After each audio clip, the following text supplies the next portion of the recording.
The Cry and the Rain Ray had spent 6 months in the alien village, helping with water systems and basic shelter upgrades. He was the only human on this side of the planet, and he worked hard, earned their trust, and kept his distance. Now, his job was complete. His ship was ready, and he was set to return home. Rain fell lightly over the village as Ray walked toward his ship. The soft red grass beneath his boots made no sound. Villagers stood silently, watching him go. Some gave a respectful nod. Others just stared.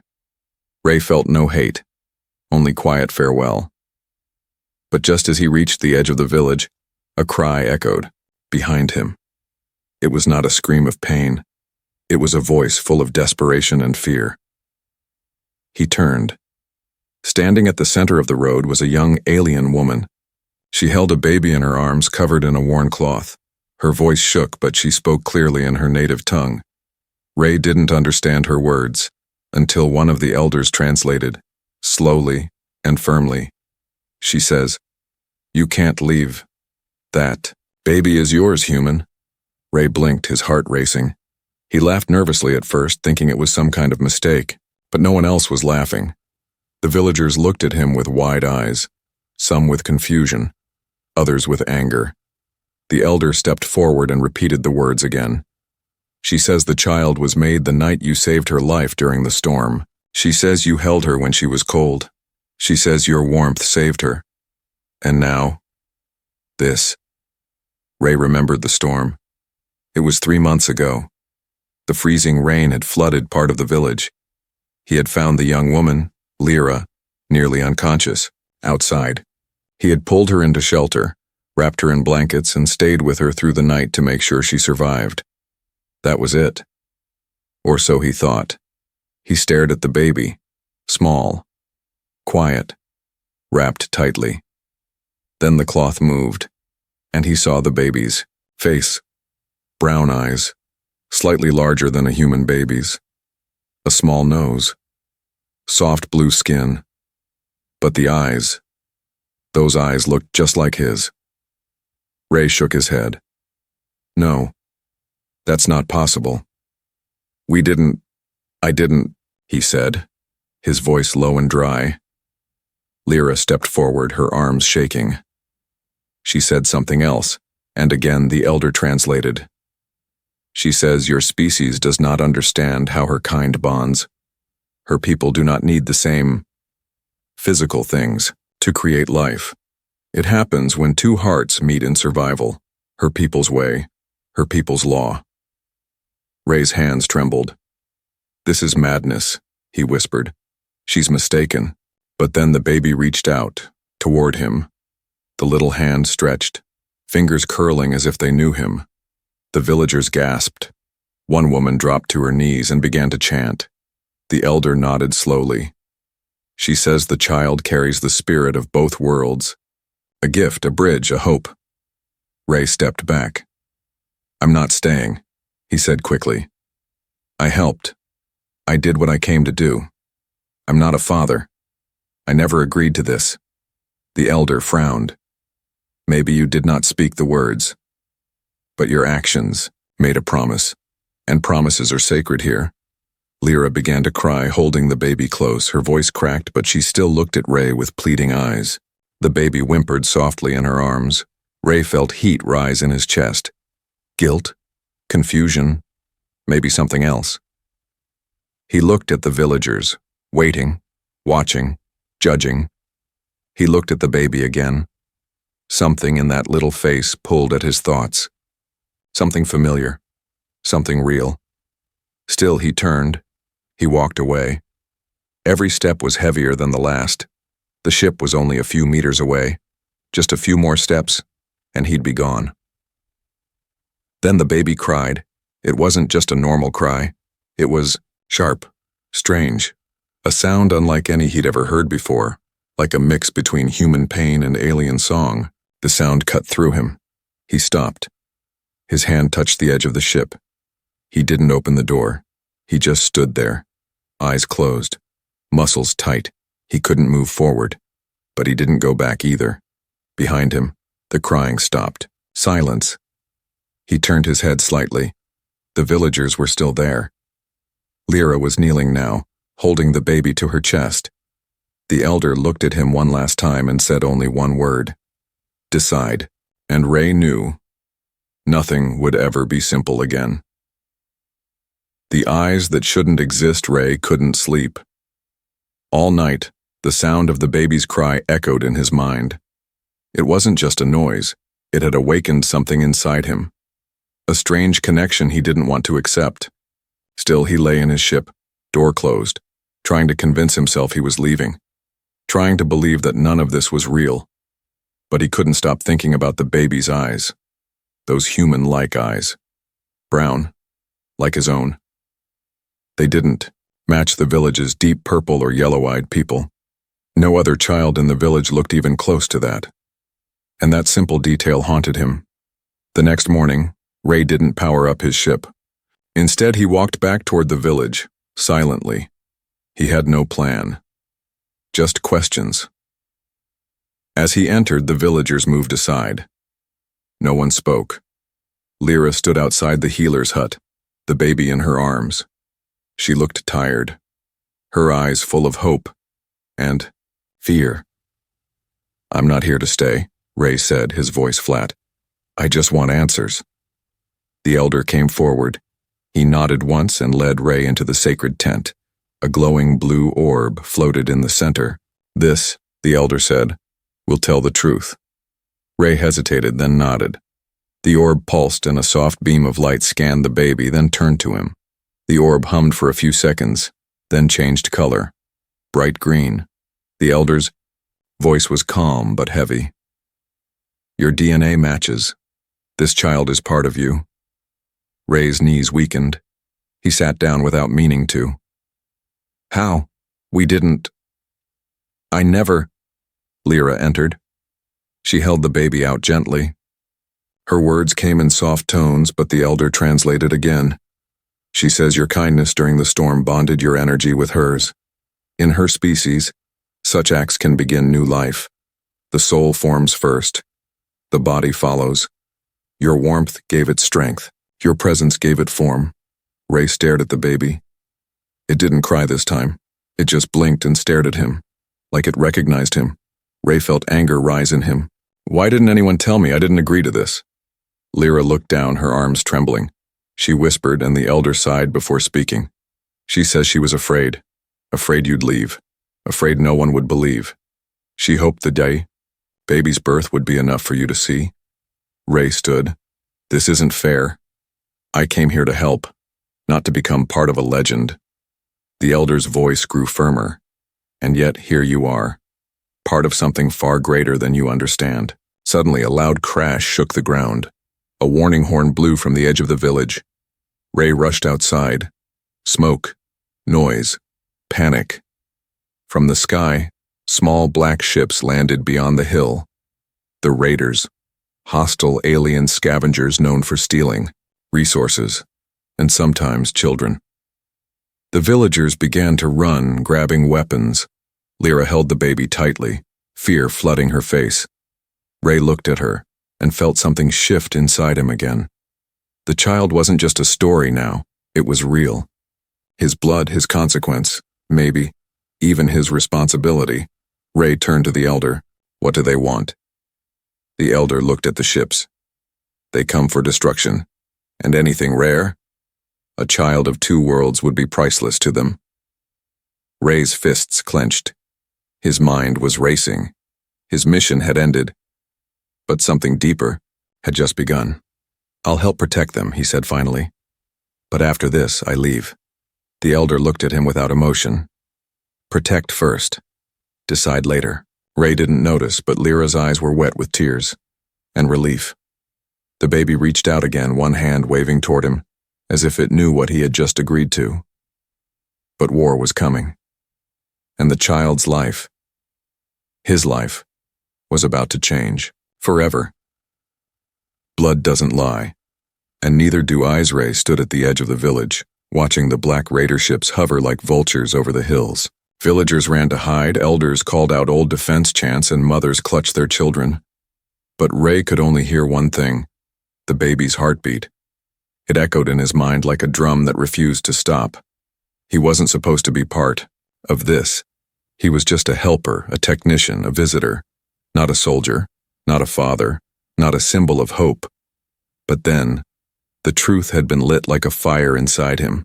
That baby had his DNA. Not maybe, not partially, fully, completely.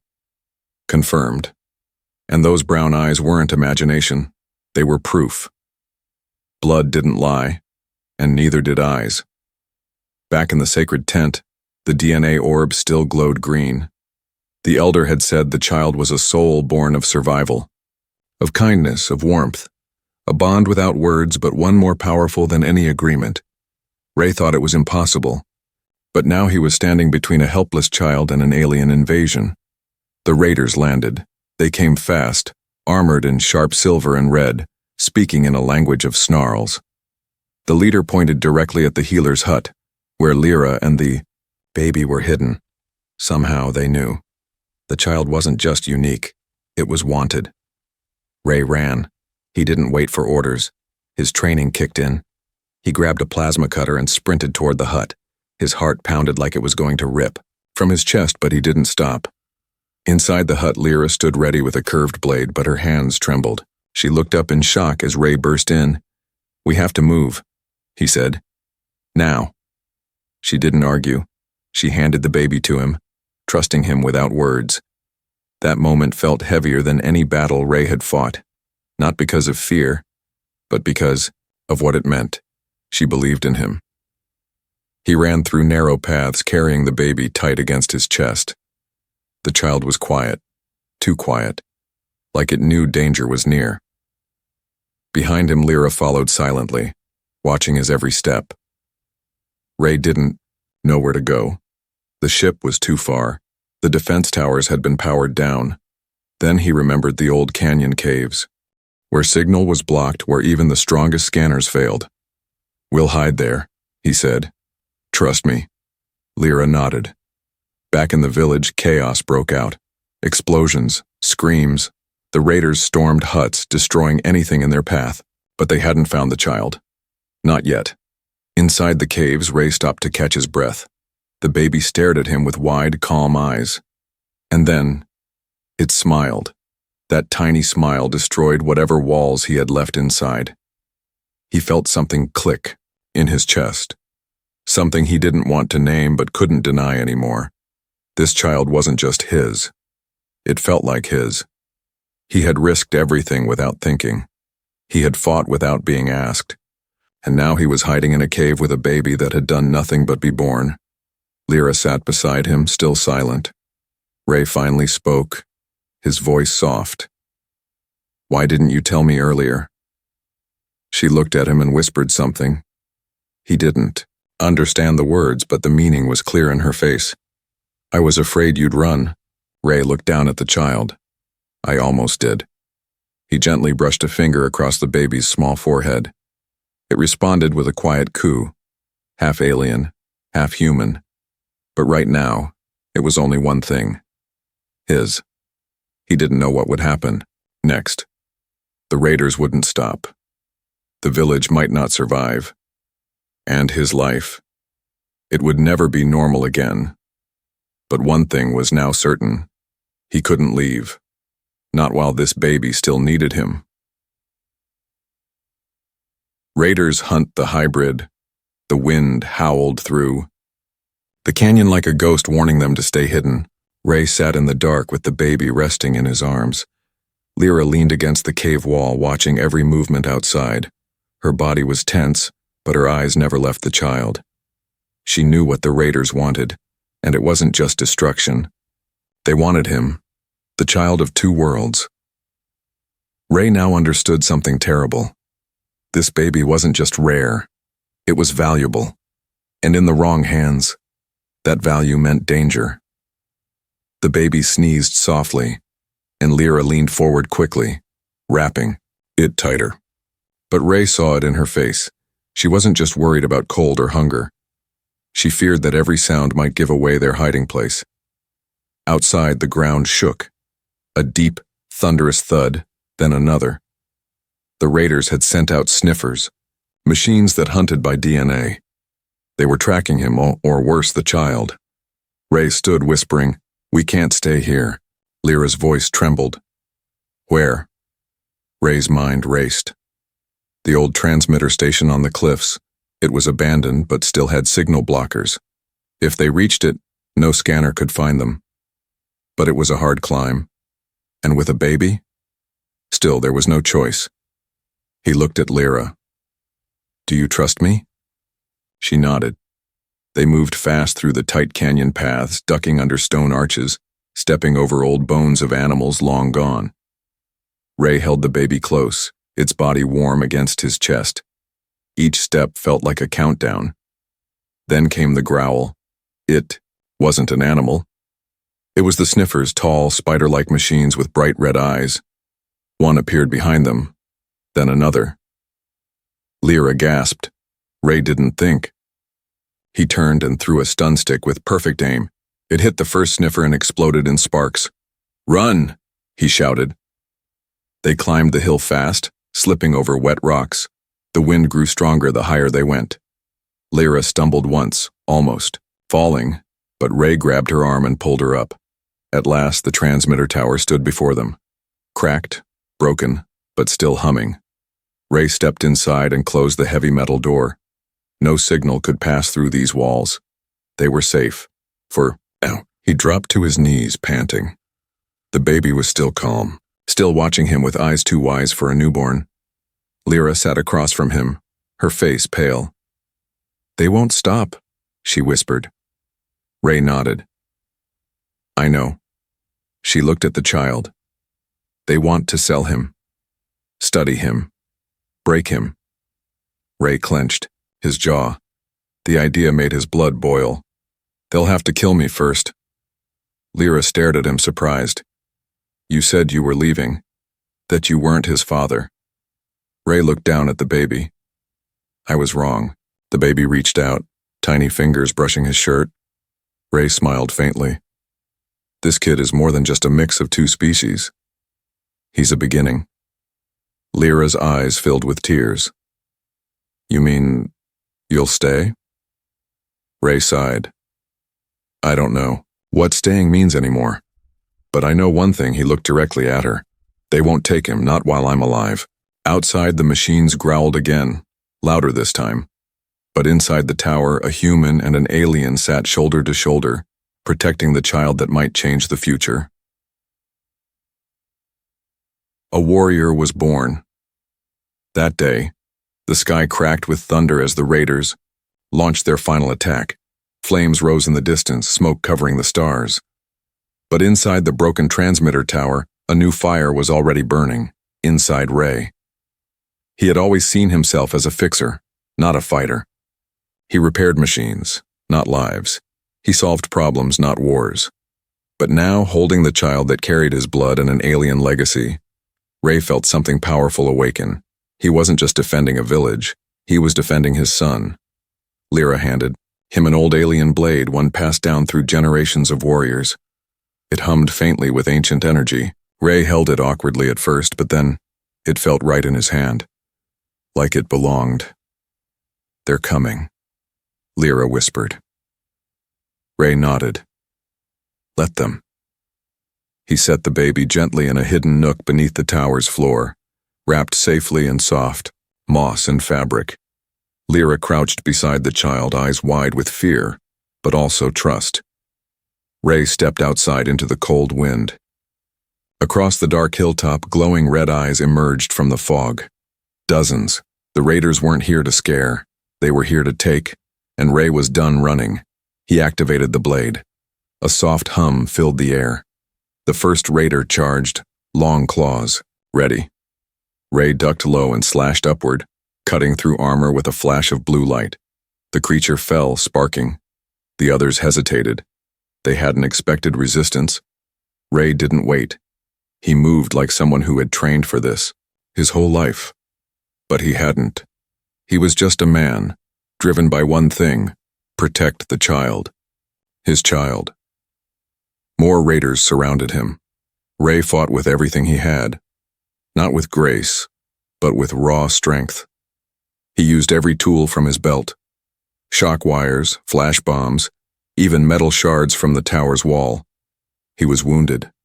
A deep cut on his shoulder, burn marks on his arm, but he didn't fall. Inside the tower, Lyra held the baby close. She watched Ray fight and realized something. He wasn't just protecting the child. He was changing. He was becoming something new, something unstoppable. The last two raiders saw the change too. One tried to escape, but Ray leaped onto him and pinned him down. "You want the child?" he growled. "You'll never find him," and then silence. The wind slowed. The night grew still. Ray stood alone among broken machines and lifeless raiders. Blood and fire behind him, the stars above him. He walked back to the tower, every step heavy with pain, but not weakness. When Lyra opened the door and saw him, her breath caught. "You should be dead," she said. Ray smiled through the blood. "I can't die yet. He still needs me." He knelt beside the child again. The baby stared up at him, then reached out and touched his bloody cheek. A spark passed between them, not pain, not sadness. "Pride," Lyra whispered. "You're not just his father anymore." Ray nodded slowly. "No, I'm his protector, his shield, his start." And in that broken tower, under a sky torn by war, a warrior was born. Not from training, not from destiny, but from love. The child who changed him. The battle was over, but the war inside Ray had just begun. The morning sun rose slowly over the hills, casting soft gold light across the battlefield. Raider bodies lay scattered, smoke still curled in the sky. The villagers returned one by one, stepping over the ruins. They had expected to find ashes. Instead, they found a human, bloodied but alive, standing guard over their sacred tower, and, in his arms, a child with brown eyes and a calm smile. They whispered his name with new meaning. Not as a visitor, not as a helper, as father. Ray barely slept. His body ached. Cuts across his arms had dried into scars. But the pain didn't matter anymore. All night, he had held the baby close and listened to every breath. Lyra stayed beside him, silent, thoughtful. The elders gathered before him. They bowed, not because he was powerful, but because he had chosen to fight when he could have run. Because he had saved not just the baby, but their future. Still, Ray didn't feel like a hero. He felt confused. "How am I supposed to raise him?" he asked quietly. "I don't know anything about your customs, your ways, your world." The elder placed a hand on Ray's shoulder. "You knew enough to protect him. The rest will come." Ray looked down at the baby. "He doesn't belong fully to either world." The elder smiled. "Exactly. That's why he belongs to both." Later, as the village rebuilt, Ray helped carry stone, repair walls, and bury the lost. The villagers no longer avoided him. They invited him to sit at the fire. Children followed him curiously. Some even touched his hands, surprised that they weren't cold and metal like the machines he worked with. And Lyra, she had changed too. She was no longer the silent girl who had wept alone with her baby in the shadows. Now she walked beside Ray, firm and calm, speaking for the child with a mother's pride. She laughed sometimes. She even teased Ray when he stumbled over alien words. Ray often sat with her at night, watching the baby sleep. They talked, not about duty or fear, but about names, about futures. "He needs one," Lyra said softly. Ray hesitated. "What about Oren?" Lyra looked at him, eyes shining. "Oren," she repeated. "In our tongue it means light between worlds." Ray smiled, and just like that, Oren had a name. Ray didn't know what tomorrow would bring. The raiders might return. Earth might call him back.